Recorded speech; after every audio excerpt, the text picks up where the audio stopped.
अभी आपको बराह रास्त चलेंगे। रहनुमा पीपल्स पार्टी सईद गनी कराची में मीडिया से गुफ्तगू कर रहे हैं। तौर पर तो हर जमात को इंतखाबात में हिस्सा लेने का मौका मिलना चाहिए। इसके लिए जब हम लेवल प्लेइंग फील्ड की बात करते थे तो हम पीपल्स पार्टी के लिए नहीं, तमाम जमातों के लिए करते थे, बशमूल PTI के।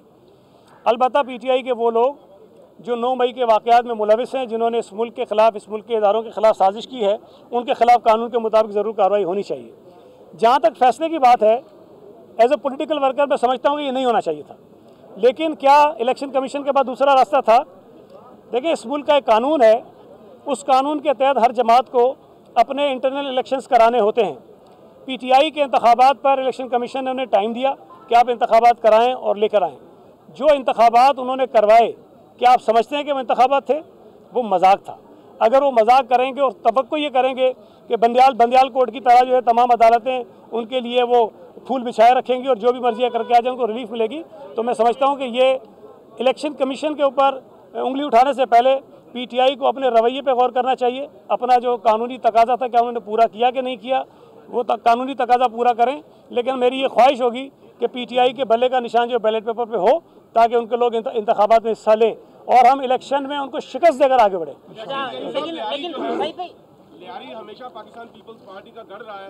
भुट्टो साहब इलेक्शन लड़ते रहे, फिर बीबी लड़ती रही, फिर पिछले गुज़िश्ता इलेक्शन में बिलावल साहब ने लड़े लेकिन उनको हरा दिया गया या हार गए। तो क्या पीपल्स पार्टी खौफजदा होगी कि वो वहाँ से कोई बड़ा लीडर अब इलेक्शन नहीं लड़ रहा? क्या देखें, इसकी दो सूरतें हो सकती है ना। खौफजदा होने की बात तो बिल्कुल मैं समझता हूँ कि समझ से बाला तर है, ये बिल्कुल भी किसी सूरत नहीं हो सकता। आपने खुद कहा कि 2018 में पीपल्स पार्टी को लियारी से हरवाया गया, और ये नहीं, कराची में बहुत सारे हल्के थे जहाँ पर नताइज तब्दील हुए और PTI को जितवाया गया। लेकिन हालिया जो बल्दियाती इलेक्शन हुए हैं उसमें जो नतीजा लियारी से आया है वो नतीजा हैरानकुन है, और पाकिस्तान की तारीख में कभी इतना ज़बरदस्त नतीजा पीपल्स पार्टी को लियारी से नहीं मिला। हमने 13 में से 12 यूसियाँ जीती हैं, और उन 12 यूसियों में वो यूसियाँ भी शामिल हैं जो पीपल्स पार्टी तारीख में कभी नहीं जीती थी। हम इस मरतबा जीते हैं। लियारी में हम बहुत कंफर्टेबल हैं। इंशाल्लाह ताला बिलावल भुट्टो जरदारी खड़े हों या कोई और खड़ा हो, पीपल्स पार्टी का जो भी उम्मीदवार होगा वो लियारी से कामयाब होगा। अच्छा भाई, अभी आपने कहा PTI को हराने की बात की, लेकिन कुंडी साहब ने कल एक बयान दिया और उसमें कहा कि हम PTI के साथ मिलकर चलना चाह रहे हैं। एक तो ये, दूसरा ये बताइएगा कि फैसल वाडा ने अयान अली के हवाले से पीपल्स पार्टी के रहनुमा सईद गनी इस वक्त मीडिया से गुफ्तगू कर रहे हैं, जो अपने बराह रास्त मुलाज़े